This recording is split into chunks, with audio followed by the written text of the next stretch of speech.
పవన్ ఉమ్మడి గుంటూరు జిల్లా వ్యాప్తంగా కూడా మరికొద్ది సేపట్లోనే కౌంటింగ్ ప్రక్రియ ప్రారంభం కాబోతుంది. ఇప్పటి వరకు కూడా ఎన్నికల ప్రక్రియ పైన అందరూ దృష్టి పెట్టిన తర్వాత ఇప్పుడు ఫలితాలు వెలువడుతున్న నేపథ్యంలో ఉమ్మడి గుంటూరు జిల్లా వ్యాప్తంగా కూడా అందరూ ఉత్కంఠగా ఆసక్తిగా ఎదురు చూస్తున్న పరిస్థితి అయితే ఉంది.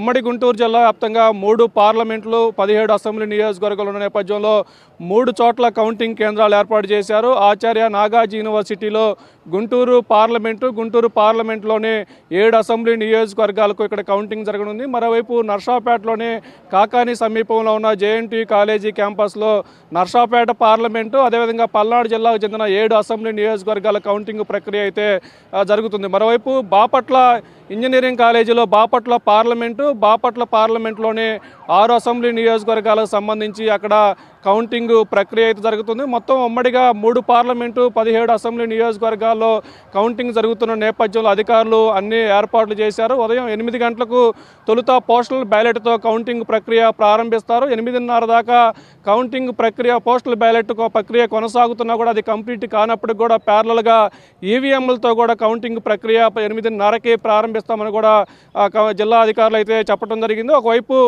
ఈసారి పోస్టల్ బ్యాలెట్లు అత్యధికంగా ఉన్న నేపథ్యంలో పోస్టల్ బ్యాలెట్లు ఈవీఎంలు రెండు కూడా ప్యారలల్గా కౌంటింగ్ జరిగే విధంగా కూడా ఇక్కడ ఏర్పాట్లు చేసిన పరిస్థితి అయితే ఉంది. ఉమ్మడి గుంటూరు జిల్లా చూసుకుంటే గుంటూరు పార్లమెంటు పరిధిలో 24,000 పోస్టల్ బ్యాలెట్లు నమోదయ్యి ఉండగా బాపట్ల జిల్లాకి 23,000, పల్నాడు జిల్లాకి 19,000 చిల్లర పోస్టల్ బ్యాలెట్లు అయితే నమోదైన పరిస్థితి అయితే ఉంది. ఈ నేపథ్యంలో పోస్టల్ బ్యాలెట్లు కూడా అర్ధగంటలో పూర్తయ్యే పరిస్థితి లేకపోవడంతో కూడా వాటికి సపరేట్గా టేబుళ్ళు, కౌంటింగ్ సిబ్బందిని ఏర్పాటు చేశారు. పోస్టల్ బ్యాలెట్లు ఒక పక్క జరుగుతుండగా 8:30 నుంచి మరోవైపు ఈవీఎంలను కూడా కౌంటింగ్ కూడా ప్రారంభిస్తున్నారు. అయితే పోలీసులు కానీ జిల్లా అధికారులు కానీ కౌంటింగ్ పగడ్బందీ ఏర్పాట్లు చేస్తున్నామని చెప్పినప్పటికీ కూడా కౌంటింగ్ ఏజెంట్లుగా రౌడీ షీటర్లు, అసాంఘిక శక్తులు కూడా కౌంటింగ్ ఏజెంట్లుగా వచ్చేందుకు అనుమతిస్తున్న నేపథ్యంలో కౌంటింగ్ కేంద్రాల్లో వాళ్ళు అరాచకాలు చేసేందుకు సిద్ధంగా ఉన్నట్లు కూడా పక్క ప్రచారం జరుగుతుంది.